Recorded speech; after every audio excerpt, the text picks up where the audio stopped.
First, I'd like to ask you a few questions. That's very important. But you must cooperate. Bonjour à tous et bienvenue sur Exquise Esquisse, le podcast au nom le plus imprononçable du PAF.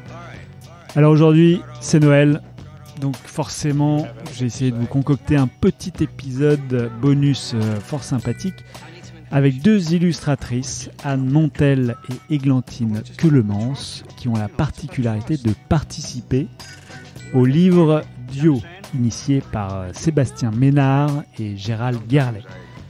Alors si vous ne connaissez pas Duo, peut-être que vous connaissez Sketch Travel. Alors Sketch Travel était un sketchbook initié par Gérald Garlet et Daisuke Tsutsumi, sorti en 2011 et qui avait fait grand bruit à l'époque car on pouvait y voir dans le même sketchbook les illustrations d'artistes comme Rebecca L'Outremer, Nicolas de Crécy, Peter de Sèvres, John Ho ou même Hayao Miyazaki et des dizaines d'autres artistes très talentueux. Duo en est un peu la suite, mais pas tout à fait. Ce sont deux sketchbooks qui voyagent, l'un en Europe et l'autre en Amérique, dans lequel chaque double page est remplie par deux illustrateurs en étroite collaboration. Donc vous pourrez y voir les illustrateurs Arthur Depinze, Benjamin Lacombe, Bastien Vives, Balak, Pénélope Bagieux, Zep et plein d'autres. Je vous laisse découvrir la liste des artistes sur le site duobooks.com. Le thème de cet opus est le partage, et partage et rencontre étant deux thèmes que j'affectionne particulièrement, je n'ai pas hésité très longtemps quand Gérald Garlet m'a proposé de réaliser des interviews avec les illustrateurs participants. Voici donc la première avec Anne Montel et Églantine Queulemans. Alors désolé pour le son, mais ne vous y attachez pas trop car l'entretien a été fait au Salon du Livre et de la Presse Jeunesse et c'est quand même très bruyant. Je crois qu'on l'a faite au moment du goûter des enfants qui se sont dit tiens, un petit studio de son, c'est là qu'on va se poser pour goûter. Bon, enfin, en tout cas, c'est une interview passionnante et j'espère qu'elle vous plaira. Bonne écoute et à tout à l'heure. Ciao. Bonjour Anne et Églantine. Bonjour. Parce qu'aujourd'hui, c'est un épisode un peu spécial. Je suis au Salon du Livre, au plein milieu des enfants. J'espère qu'il n'y aura pas trop de bruit. Et je suis avec deux géniales illustratrices, Anne Montel et Églantine. Alors moi j'aurais dit seulement, mais il paraît que c'est pas comme ça qu'on prononce. Elle va taper dessus, attention. Non, non, c'est Queulemans, mais c'est parce que c'est un nom, un nom belge. C'est un nom belge. Et j'ai gardé la prononciation belge. Mais tout me va. Vous pouvez m'appeler seulement Églantine, c'est bon. Bon, et merci beaucoup d'avoir accepté cette invitation dans un salon un peu bruyant. Alors j'ai l'habitude de poser comme première question, quel est votre parcours et qu'est-ce qui vous a amené à l'illustration? Tu veux commencer, Anne? Allez. Pour ma part, je me suis spécialisée très tôt dans le domaine artistique parce que dès la seconde, j'ai intégré un cursus art appliqué. Ça a été une révélation pour moi. Alors j'aimais déjà énormément tout ce qui avait rapport au dessin, mais sans avoir une culture tournée vers ça et sans connaître non plus les métiers qui tournent autour de cette passion. Et vraiment, ça m'a ouvert les yeux sur des tas de choses. J'ai adoré suivre ces études, rencontrer les professeurs, les élèves, enfin tous ces gens qui étaient aussi passionnés que moi. Et ça m'a amené loin dans des études, loin jusqu'en BTS, où j'ai fini par me spécialiser en illustration BD. Mais ça aurait pu être du graphisme, ça aurait pu être de la typo. Enfin, il y a vraiment énormément de choses qui m'ont attirée, et finalement j'ai choisi ça parce que voilà, depuis toute petite c'est vraiment ce qui me botte le plus, l'illustration. Et puis j'ai fini par faire de la bande dessinée également. Voilà comment j'en suis arrivée là. D'accord. Églantine? Moi j'ai pas du tout le même parcours que toi. En fait, je voulais pas du tout faire de l'illustration avant. J'avais une formation assez classique et c'est quand j'ai commencé à me spécialiser post-bac, je devais être expert comptable. Et donc en fait, je ne l'ai pas fait et je suis allée à l'école Émile Cole sans vraiment savoir en fait quel métier j'allais faire. Et c'est justement en découvrant les professeurs et les élèves que je me suis dit tiens, c'est génial. Et je pensais faire de l'animation en rentrant. Et en fin de compte, je me suis découvert une passion pour l'illustration jeunesse. j'ai toujours dessiné petite et au final, je me suis complètement retrouvée là-dedans. Voilà. Et donc, D'un je suis coup, devenue comme ça. illustratrice gaming. Là, quand tu faisais tes études d'expert comptable, tu t'es dit tiens, je vais aller voir les. Non, en fait, c'est juste que j'avais jamais pensé que l'illustration pouvait être un métier. Et j'ai toujours fait un cursus assez classique. Ma famille voulait que je fasse des études très très classiques. Et au final, ils m'ont quand même suivi dans l'illustration, mais disons que j'y avais même pas pensé en fait. Et c'est parce que j'ai rencontré quelqu'un qui avait fait Emile Cole par hasard que je me suis dit tiens, pourquoi pas, je vais faire ça. D'accord. Voilà, c'est du hasard. Et alors vos premiers pas dans le monde professionnel après une fois avoir fait cette école chacune? De mon côté, ça a été grâce à ma toute dernière année d'études, qui était une année non diplômante, mais de formation BD illustration à Paris, dans une école qui s'appelle le lycée Corvisart, où j'ai eu des très chouettes profs. J'avais peu d'heures de cours, donc j'ai pas mal glandé quand même. Mais l'avantage, c'était qu'on nous forçait à participer aux grands concours, on va dire, auxquels les étudiants pouvaient participer, du genre le concours d'Angoulême Jeunes Talents. Il se trouve que j'ai fait mes 2 premières planches de BD à cette occasion, vraiment à reculons parce que j'avais vraiment pas envie de faire de la bande dessinée. Moi, c'était vraiment l'illustration. Et j'ai gagné le 2e prix. Donc comme quoi, il faut vraiment pas être motivé pour pouvoir gagner. Ouais, quoi. non, je remercie vraiment mon professeur de l'époque, Guillaume Dumont, qui m'a vraiment poussé à faire ça à contre-cœur. Et est-ce qu'il t'a expliqué pourquoi il te poussait à faire la bande dessinée plutôt que de l'illustration? Non, je pense qu'il m'aurait poussé à faire les deux, mais qu'en l'occurrence, il me voyait bien expérimenter là-dedans et il a eu confiance en moi et je lui en suis très reconnaissante. Et à la suite de ce prix, de ce second prix, donc à l'époque, mon compagnon, qui est aujourd'hui mon mari, a écrit un scénario en fait de bande dessinée sur la base de ces 2 planches avec les 2 petits personnages que j'avais créés. Et ça a donné naissance à notre première bande dessinée qui s'appelle Chat et Salomé, qui est plus disponible actuellement. Mais ça a été voilà notre premier pied, notre premier pas tous les deux dans le monde de l'édition. Et après, tout le reste a suivi naturellement. Ben oui, aussi en sortant de mes études, j'étais donc à Paris. J'ai essayé de rencontrer divers éditeurs d'illustration jeunesse. J'ai eu l'opportunité d'aller dans les locaux de Didier Jeunesse, qui était plutôt intéressé par mon book. Et par contre, il a fallu là 1 an après pour que ça se concrétise et que je reçoive un petit coup de fil me disant on a un projet pour vous. Et on a découlé mon premier album jeunesse qui s'appelle Le Crafounia et qui a joliment marché, on va dire, que j'aime toujours bien dédicacer, alors qu'il y a quand même pas mal de vieux albums que je n'assume plus du tout. Celui-là, je l'aime bien. D'accord. Voilà comment ça a commencé pour moi. Et Glantine? À Emile Cole, il y a un truc qui est assez chouette. C'est en dernière année, en fait, tu as des journées professionnelles où tu rencontres pas mal d'éditeurs qui se déplacent à l'école pour rencontrer les étudiants. Et donc, moi, j'ai rencontré les étudiants Le Pommier, qui appartiennent au groupe Belin. Et donc, j'ai fait mon premier ouvrage grâce à eux, parce qu'on s'est rencontrés à ce moment-là. Et en sortant de l'école, j'avais qu'une seule envie, c'était de travailler aussi. Donc, j'ai envoyé des centaines de books dans tous les sens pour avoir mes premiers projets. Ça a été un petit peu long à se mettre en marche parce que le temps qu'on te propose un projet, que ça se concrétise, que ton livre sorte, il faut quasiment 1 an. Donc il y a eu 1 an entre la sortie de l'école et mes premiers livres. Et en fait, globalement, ça s'est assez vite enchaîné par la suite. Les éditions Flammarion m'ont fait confiance pour un Père Castor et là tout s'est enclenché. Voilà. D'accord. Alors on me pose souvent la question hors podcast de est-ce qu'on vit bien de l'illustration jeunesse, parce qu'on a un salon magnifique qui est le salon de Montreuil où on se trouve actuellement, qui met beaucoup en valeur les auteurs, les éditeurs, etc. Mais il y a souvent des faces cachées de la rémunération, des choses comme ça. Est-ce que vous pouvez en parler ou pas, si on peut faire une réponse générale, c'est non quand même. On vit quand même très mal de ce métier en général. Toutes les deux, on a plutôt la chance que ça fonctionne.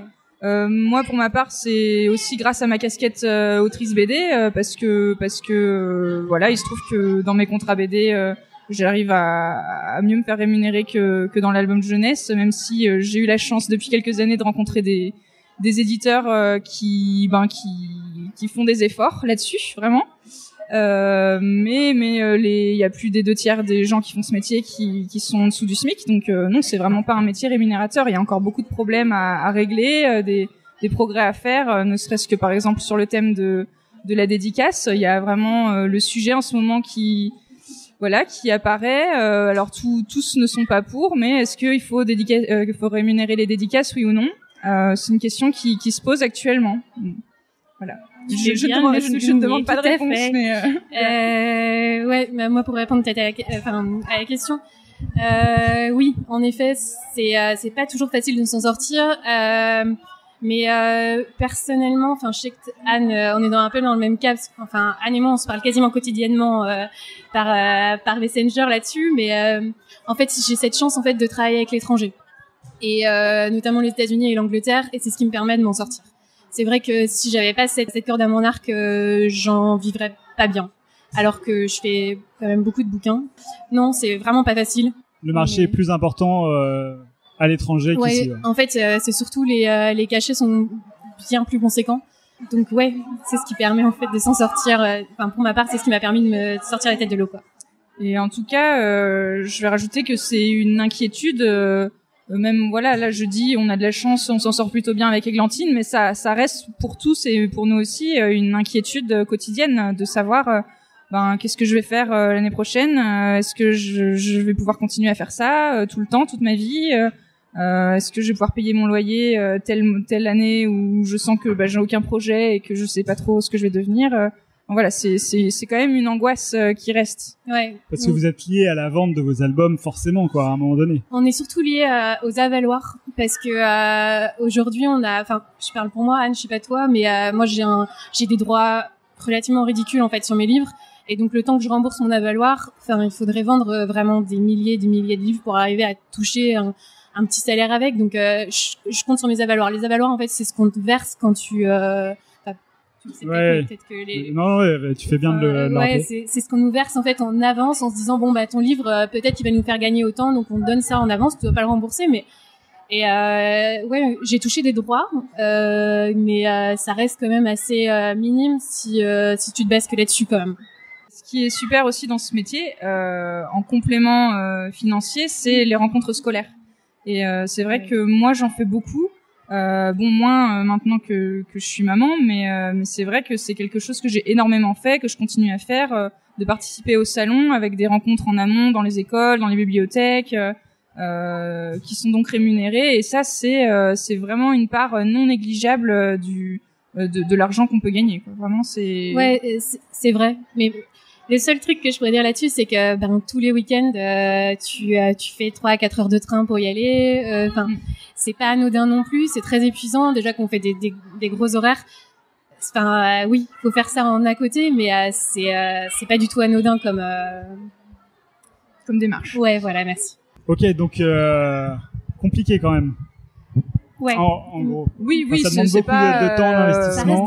Ça reste c'est terrible, mais pour moi, c'est un métier qui me rend quand même heureuse tous les jours, même si c'est compliqué à cause de ça. Ah oui, et puis c'est une source d'angoisse, ça c'est clair et net, mais c'est aussi une source de motivation, parce que on se dit... on peut pas se reposer sur nos lauriers, quoi. Ouais, c'est ça. Moi, je pense tout de suite à l'année d'après, est-ce que je vais gagner suffisamment d'argent? Non, donc il faut que j'économise maintenant.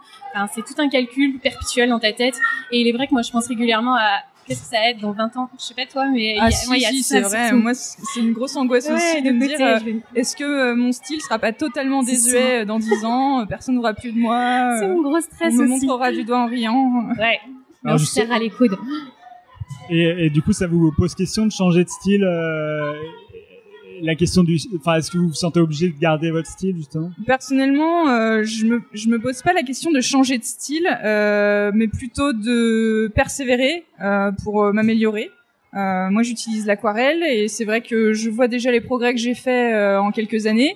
Je me pose souvent la question de, j'ai drôlement évolué, mettons, en 5 ans, qu'est-ce que ce sera dans 10 ans? Je me questionne, sur, à quoi ressemblera mon dessin dans le futur. Ouais, c'est une question que je me pose souvent quant au fait d'être démodé. Oui, c'est une angoisse, mais je ne change pas mon style pour autant. Vraiment, je cherche pas. J'aurais pu essayer de me tourner vers le numérique ou autre chose. En fait, j'en sais rien, le collage. Ou après, j'aime bien patouiller, faire des expérimentations, mais j'aime aussi aller au bout des choses et je sens que j'ai encore plein de choses à découvrir dans ma technique actuelle. Est-ce que tu imagines pouvoir à terme faire de l'aquarelle numériquement? Je sais pas. Pourquoi pas Ou est-ce que en fait avec le contact avec le digital te rebute? J'ai vraiment du mal. Ça me rebute. Alors le mot est peut-être un peu grand, mais en tout cas à chaque fois que j'ai essayé, ça m'a pas plu du tout. J'ai vraiment besoin du contact. Alors je dessinais la plume, donc de la plume qui gratte, du son, des tâches, voilà, de aussi l'angoisse de une fois que c'est fait, je peux plus enlever.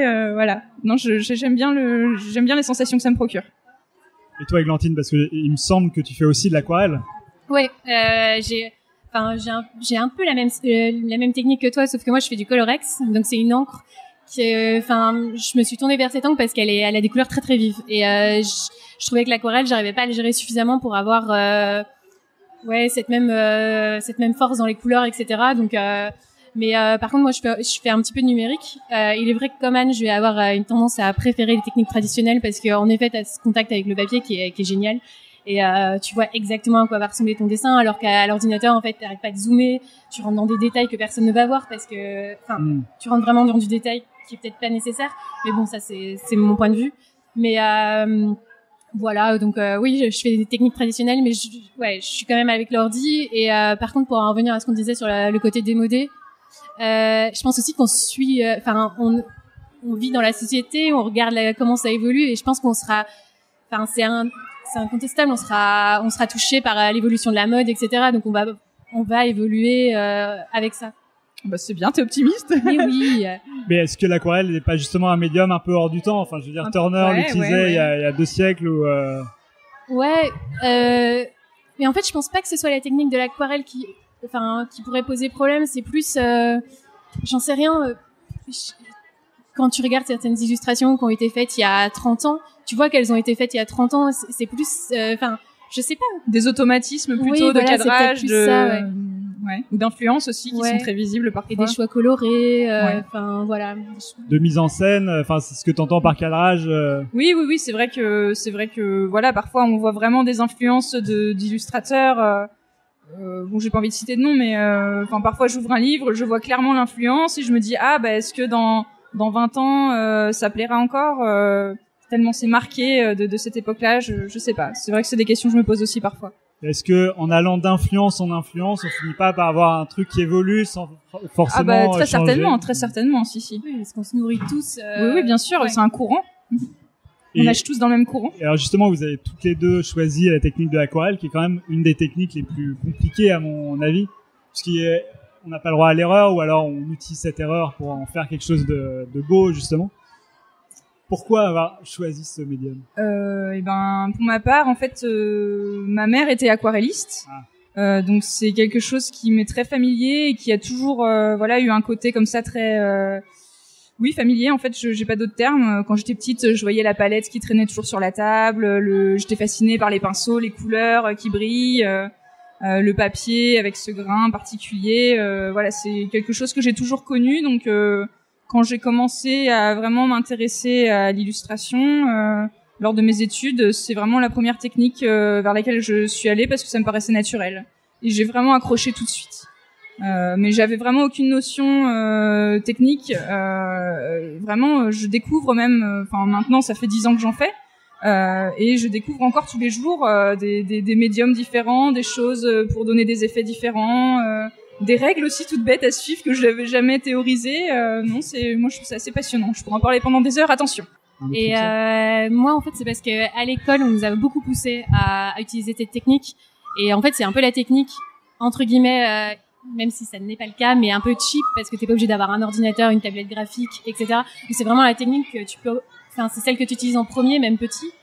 Et donc oui je l'ai beaucoup utilisée et pour moi, c'est resté une évidence. Après, je suis retournée j'ai commencé à l'ordinateur quand j'ai commencé l'illustration.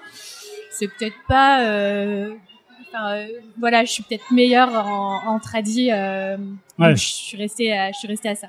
Parce que je pense à des gens comme Adobe qui éditent Photoshop, Illustrator, des gros logiciels de peinture numérique, qui viennent de sortir un logiciel sur iPad qui s'appelle Fresco et qui imite les effets de l'aquarelle et de l'huile. Du coup, aujourd'hui, est-ce que c'est vraiment quelque chose vers lequel on pourrait vraiment aller? Mais c'est ce que tu disais, Anne, ce qui nous plaît vraiment dans l'aquarelle, c'est ce contact avec le papier. Et justement, peut-être aussi ce côté, tu peux pas revenir en arrière, tu peux pas faire CTRL Z, et tu dois assumer. Et donc, t'es concentré au maximum quand t'es en train de travailler. Et c'est jouissif à la fin parce que quand t'as ton dessin, t'es là genre c'est moi qui ai fait, et c'est extra. Mais c'est vrai que pour le lecteur, le questionnement, la problématique se pose, parce que le rendu, le lecteur peut se tromper parfois, se dire c'est du tradi, c'est du digital, on sait pas. Non, c'est plus un ressenti vis-à-vis de vous. Oui, voilà, c'est ça. Plutôt que celui qui regarde. Après, je sais que moi, je loue souvent des expositions. J'ai des retours dithyrambiques sur c'est génial de voir l'encre et de voir l'aquarelle briller ou sur le papier ou donner tel éclat, et c'est vrai que je pense que j'aurais pas les mêmes retours si c'était des impressions numériques. C'est vrai que voir un vrai original qui soit beaucoup plus grand que c'est pas le même impact, c'est pas du tout la même chose. Et puis t'as le côté sympa aussi, je sais pas, quand vous allez voir des expos, de voir les corrections de l'illustrateur, de voir un peu toutes les étapes qu'il a mis en place. Tu vois qu'il y a un patch pour cacher la dernière case parce qu'il l'avait raté. Et donc c'est hyper sympa, ça te permet de rentrer un peu dans les différentes étapes de son travail. Et ça, c'est le côté sympa du tradi, je trouve. Ouais. Et je me souviens aussi très bien que lorsque je démarchais les éditeurs pour essayer de commencer à faire des bouquins, j'avais mes carnets d'aquarelle avec moi de recherche.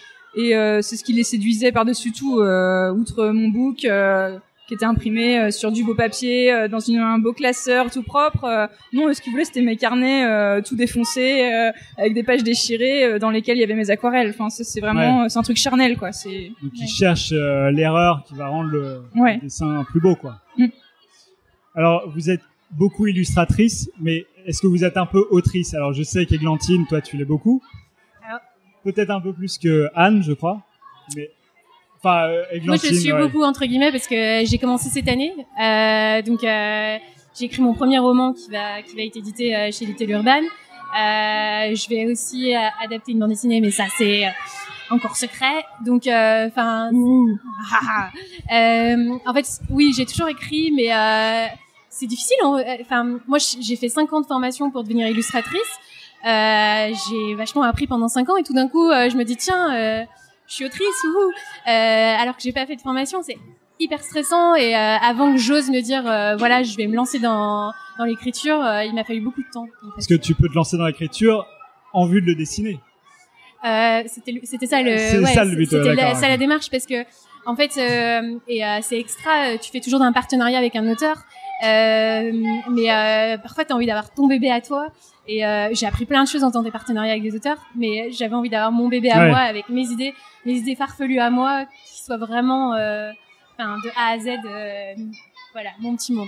D'accord. Parce que tout à l'heure, quand tu disais roman, j'avais l'impression que tu voulais écrire même sans dessiner. C'est pas quelque chose que tu envisages? Non, c'est un roman enfant, donc c'est encore assez abondamment illustré. Et j'ai vu que tu te prénommais illustratrice. Je trouvais ça assez joli comme. J'ai vu ça plusieurs fois en fait sur Facebook, donc je me suis dit c'est génial, je prends. Et moi je sors mon premier livre aussi en 2020 en tant qu'autrice et illustratrice. D'accord. C'est un abécédaire avec des courts textes sur chaque page. Et je réfléchis de plus en plus à écrire ma première BD qui serait un truc bien plus conséquent avec une grosse pagination. Mais ça, c'est encore en jachère.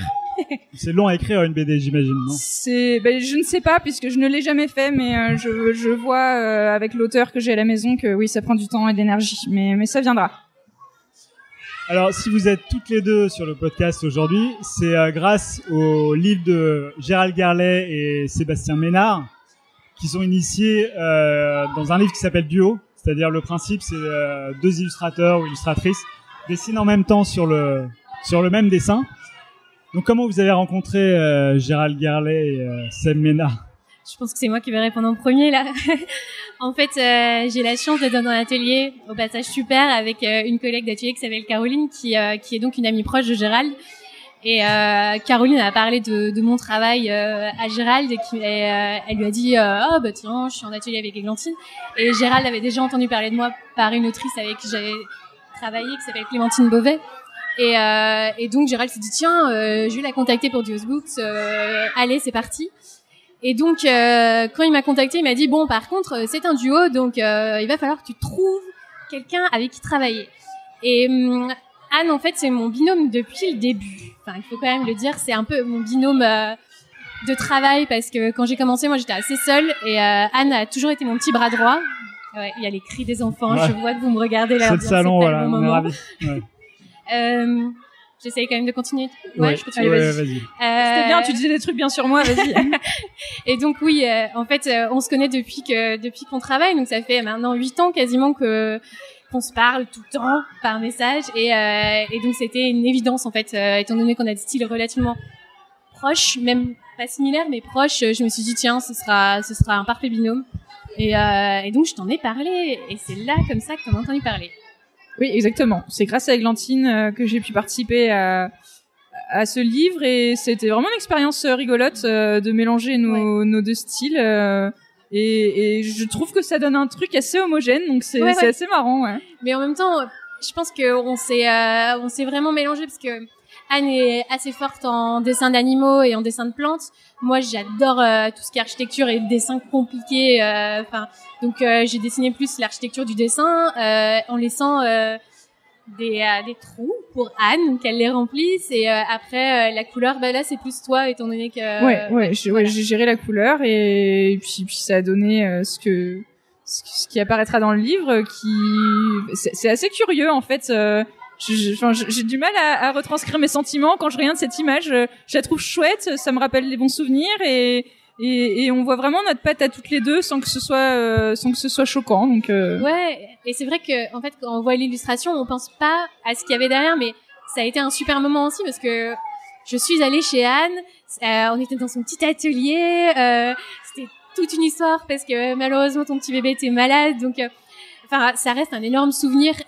C'est un dessin dont on a toutes les deux été ravis. Oh mon Dieu, c'est pas français ce que je dis. Mais on était ravis de le faire. Mais surtout, il y a toute l'histoire qui est derrière, en fait. Oui, c'est ça. Ça se rapporte vraiment à un moment précis de nos vies, et c'est aussi pour ça qu'on aime bien ce dessin. Ouais. Et comment... Pardon. C'est pas souvent, en fait, qu'on travaille à deux, comme ça. Enfin, jamais, en fait. Tu travailles sur une illustration à deux. Et donc, je pense que ça va être une expérience unique peut-être qu'on va refaire des choses un peu similaires, mais en tout cas pour moi c'était une première, et ce sera peut-être une dernière, donc je suis contente d'avoir vécu ça. Et donc la question de la technique s'est pas trop posée puisque vous avez à peu près la même. Ouais, si, parce que moi je travaille au Colorex et Anne non, donc le rendu couleur pour moi il est totalement atypique pour mon dessin, mais bon oui, on se retrouve. C'est vrai qu'au niveau de la colorisation j'ai pris le dessus, mais vraiment, je pense qu'on a vraiment essayé de s'adapter l'une à l'autre, et oui, au niveau de la couleur, Églantine m'a fait confiance. Et comment vous est venue l'idée du dessin, ce que vous alliez y mettre dedans? Est-ce que c'est un cadavre exquis, ou est-ce que vous avez discuté de l'idée ensemble, ou comment ça s'est passé? En fait, ce qui s'est passé, c'est que je me suis dit, ok, ça doit nous représenter toutes les deux, mais Anne et moi, on a quand même une particularité, c'est que j'aime dessiner des intérieurs et Anne aime dessiner des extérieurs. Et là, moi, je me sentais pas du tout de faire une scène extérieure. Donc on essayait de se dire si d'un côté ce serait d'un côté ça pourrait être une scène intérieure, de l'autre extérieure, et au final on a réussi à mélanger les deux. Mais il y avait un thème, non? Mais c'est le partage, oui, c'est ça. Ouais. Donc on est dedans. Ouais, c'est bon, ouais. Oui, on a vraiment on n'a pas trop travaillé en amont. Le jour même où on a eu la chance de pouvoir enfin se voir, parce qu'on habite vraiment pas à côté, on a fait une sorte de brainstorming, et puis on s'est lancé. On n'a pas non plus gambergé pendant des heures. Hein. Non. Une question de temps qui se posait peut-être. Oui, une question de temps et d'efficacité. Oui, optimum. Et alors, qu'est-ce qu'on pourrait dire à ceux qui nous écoutent pour leur donner envie de regarder cette image? Parce que moi je l'ai pas vue, et du coup. C'est magnifique. Ah, merveilleux. Non, c'est chouette parce que, Anne et moi, je pense qu'on a souvent des gens qui aiment, quand ils aiment ton travail, ils vont peut-être aimer le mien et vice versa. Donc au final, c'est une image de deux illustrateurs que les mêmes personnes aiment, donc devraient aimer. Ça fait beaucoup de fois le mot aime, mais oui. Tout c'est de l'amour, c'est ça. Tout est amour. C'est de l'amour. Non, ouais. Et vous pensez que vous avez le même public d'ailleurs, parce que franchement, je n'ai aucune idée. Après, t'es plus BD, donc je saurais pas répondre à cette question. Déjà, j'ai du mal à cerner mon public à moi. Alors celui d'Églantine, je ne sais pas. Tu cernes pas mon public? Non, je suis désolée, je suis pas cernée ton public. Enfin oui, on va avoir un même public quand même parce que toutes les deux on travaille en tradi. On va avoir des choses assez douces.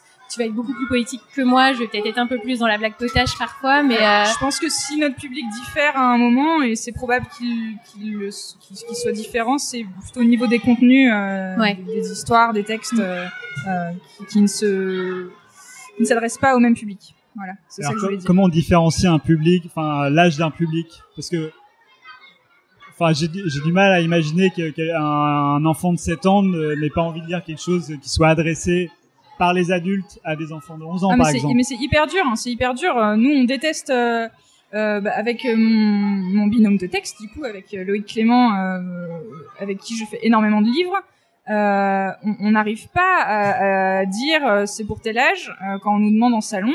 Pour nous, on a l'impression de faire que des BD tout public. En fait, à partir du moment où il y a rien de répréhensible, où il n'y a pas de violence extrême ou je sais pas, de sexe ou de choses vraiment pas adressées aux enfants, pourquoi ce serait pas tout public? On a fait une BD par exemple qui est une histoire d'amour plutôt que l'éditeur adressé aux adultes, mais il se trouve que dans cette BD, il y a des chats marrants complètement tarés, il y a une vieille rombière qui dit des gros mots.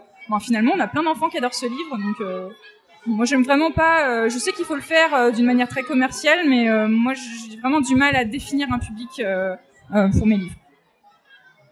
Je suis du même avis qu'Anne. Après, c'est peut-être aussi un petit peu différent de mon côté parce que il va y avoir aussi le côté longueur du texte. Aucun enfant n'est pareil, mais tu peux pas faire lire un livre de 200 pages à un lecteur débutant parce que il va prendre peur. Donc ça va être aussi des longueurs de texte. Après, si vraiment on veut tout expliquer, peut-être qu'il y a aussi le personnage, quel âge il a, comme ça l'enfant va se retrouver dans ce personnage. Voilà, c'est peut-être ce genre de choses qui va aider, mais non, je vais rejoindre Anne quand même sur cette réponse. D'accord. Alors, est-ce que vous avez un artiste préféré, un artiste qui vous a vraiment plus inspiré que les autres? Oui, moi j'ai vraiment qui me vient en tête tout de suite à chaque fois qu'on me pose cette question, c'est Hayao Miyazaki. Le fondateur des studios Ghibli, qui fait des dessins animés, qui va faire encore, je pense, des dessins animés fantastiques.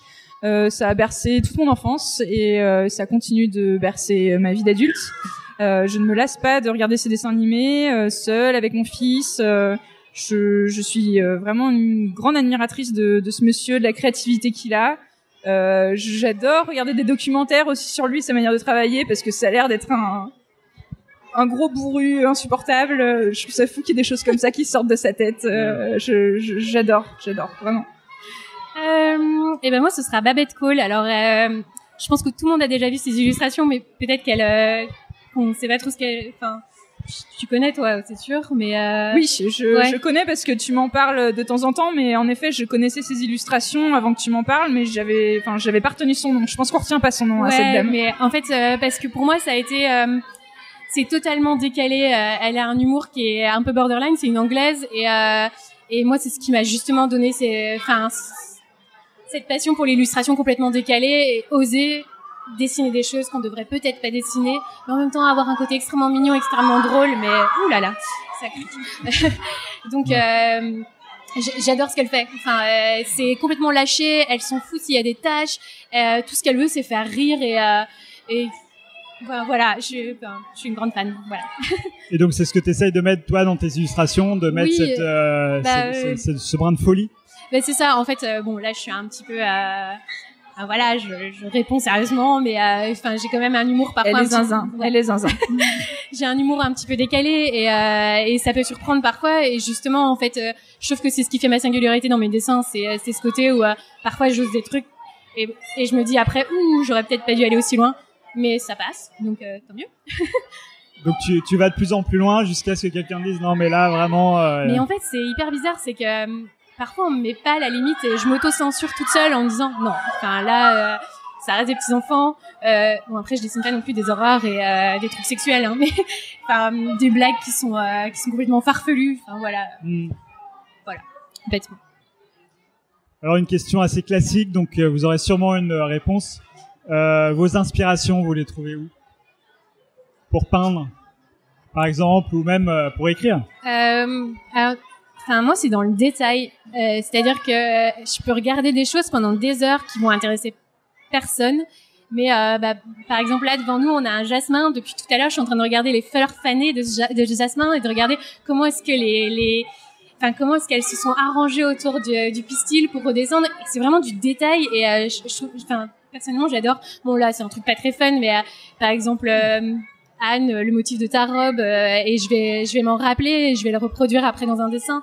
Des micro-choses que personne va peut-être remarquer parce qu'ils trouveront ça inintéressant, et moi je peux passer des heures à contempler ça en fait. Ouais, je suis vraiment comme Églantine là-dessus. Je suis très très observatrice depuis toujours. Parfois on a l'impression que je fais rien, mais si en fait je regarde des trucs. J'ai vraiment l'impression d'avoir des yeux éponges quoi, et j'ai vraiment un regard pas passif du tout, même quand je me balade dans la rue ou oui, quand je suis là en train de vous parler, j'ai vraiment les yeux qui captent tout et qui se disent parfois consciemment, parfois inconsciemment, tiens, si je devais dessiner ça, comment je ferais? Et c'est vraiment là aussi que je puise le principal de mon inspiration. D'accord. J'ai remarqué que les enfants étaient particulièrement attentifs aux détails justement, donc. Ouais. Vous devez parfaitement correspondre à leurs attentes. C'est ça. Enfin, moi, c'est ce qu'on me dit souvent dans mes illustrations. Elles sont fournies il y a des détails partout. Et régulièrement, on me dit, mais quand j'étais petit, j'adore. Enfin, les enfants le disent aussi, mais le verbalise peut-être un peu moins clairement. J'adorais regarder tous ces détails, passer des heures à m'imaginer dans ces maisons. Et c'est exactement ce que je veux en fait quand je dessine, qu'on remarque la tranche de pizza qui est cachée sous le lit et que personne n'a vu, et c'est cette satisfaction de se rendre compte tiens, moi j'ai vu cette part de pizza cachée. Voilà, ça c'est ouais, je suis vraiment dans le même esprit, et puis j'ai gardé ce regard à hauteur d'enfant en fait, voilà, quand on est tout petit, vraiment on a les yeux qui regardent des trucs que les adultes ne voient pas. Et j'ai essayé inconsciemment vraiment de garder ce regard, je pense, et ce qui fait que quand je dessine des choses, ça fait écho en eux, je pense, même très modestement. Alors la question d'après, c'est quelles sont vos aspirations? Qu'est-ce que vous souhaiteriez faire dans le monde du livre jeunesse ou même ailleurs, je sais pas, peut-être d'autres aspirations? Je réponds en premier. Enfin, du livre jeunesse, du livre illustré, pardon, parce que j'aime pas dire jeunesse, parce qu'en fait. Oui. En fait, le truc, c'est que depuis que j'ai commencé, il y a plein de choses extraordinaires qui me sont arrivées que j'aurais pas du tout imaginé avant. Donc j'attends en fait je continue mon chemin, je fais de mon mieux pour créer des opportunités. Mais c'est vraiment, j'attends de voir parce que je peux être que surprise et c'est ça qui m'excite un peu en fait dans l'avenir quoi, pour l'avenir. Ouais, c'est vraiment ce que j'aime aussi dans ce métier, c'est qu'on sait jamais ce qui va nous arriver. Mais en tout cas, je me rends compte après 10 ans de métier que plus on met du cœur dans ce qu'on fait, alors c'est hyper mièvre ce que je dis, plus on met du cœur dans ce qu'on fait, plus c'est réussi et plus il nous arrive de belles choses par la suite. Moi, je sais que j'ai eu une année vraiment horrible en termes de somme de travail et j'en ai chié en fait clairement. J'ai fait des horaires terribles, j'ai vraiment beaucoup travaillé et cette année je vais avoir par conséquent beaucoup de nouveautés et je sens qu'il va m'arriver des tas de trucs super chouettes. Et après plus concrètement en termes d'aspiration, ce dont je parlais tout à l'heure, j'ai vraiment là je mets un premier pas dans quelque chose, dans une sorte de carrière d'autrice on va dire.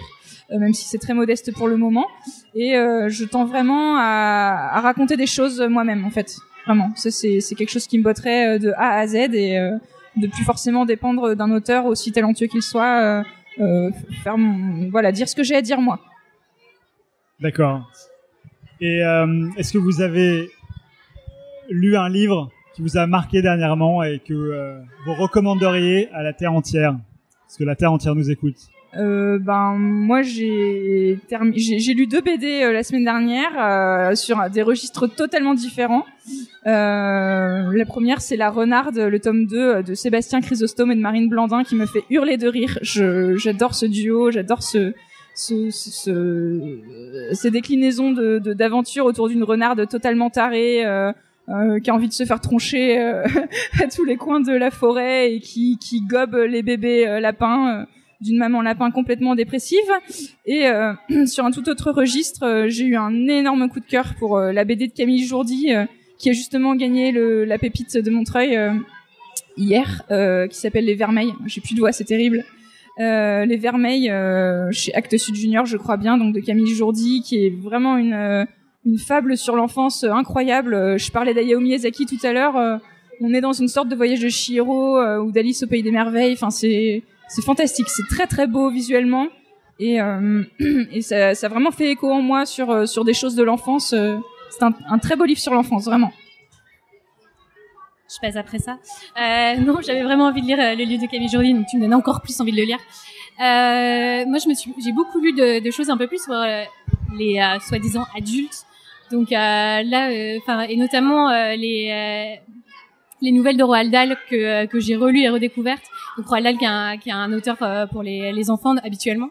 Et donc ça a été une joie de le relire. Et puis j'ai aussi lu La Passe bien Noire. Il était temps, Dieu merci. Et oui, qui s'adresse à un public adolescent cette fois-ci. Après, je pense que adultes aussi peuvent le lire. Et une vraie découverte tardive, mais extra. Donc voilà. Et le dernier tome est sorti hier. Oui. Bah super. Et vous, alors, quel est l'album de vous, enfin d'Anne Montel et d'Églantine Queulemans, que vous recommanderiez de lire maintenant? Grand Dieu, cette question. Moi, je suis toujours la plus contente de mon dernier livre. Et donc, le dernier livre que j'ai fait, c'est le tome 1 de Miss Charity, donc l'adaptation du roman de Mario de Muraille, par Loïc Clément. Ce sera chez Rue de Sèvres, ça sort en février et c'est vraiment l'album la BD dans laquelle j'ai mis le plus de cœur, de sueur, de larmes c'est vraiment le livre dont je suis la plus satisfaite jusqu'à présent. J'espère vraiment qu'il va avoir une belle vie. On y a vraiment mis beaucoup de nous. On a vraiment essayé de respecter aussi le roman de Mario de Muraille qui est fantastique. Si vous l'avez pas lu, vraiment lisez-le. Donc ce sera le tome 1, ça fait 110 pages, c'est vraiment un beau petit pavé et j'en suis vraiment très fière. Celui pour lequel t'en as chié toute l'année. C'est ça. D'accord. Moi aussi, c'est une parution qui est sortie il y a pas si longtemps que ça, qui s'appelle Coiffeur pour monstres, qui a été écrit par Alexandre Lacroix. Et en fait, justement, je me suis remis à l'aquarelle, ce qui n'est pas normalement mon médium de prédilection. Et je me suis éclatée parce qu'en fait, c'est un livre sur les monstres, comme son nom l'entend. Et je me suis vraiment éclatée parce que je me suis complètement lâchée. Les personnages sont complètement bizarroïdes. Enfin, donc voilà, c'était vraiment très agréable à faire et l'histoire est chouette. Donc voilà, parfait, j'étais ravie.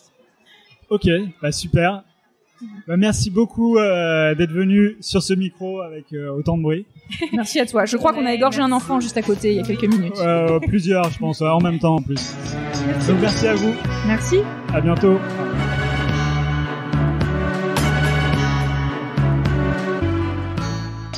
Voilà, j'espère que l'épisode vous a plu. N'hésitez pas à me faire des retours et me dire si vous souhaitez en écouter d'autres dans ce style.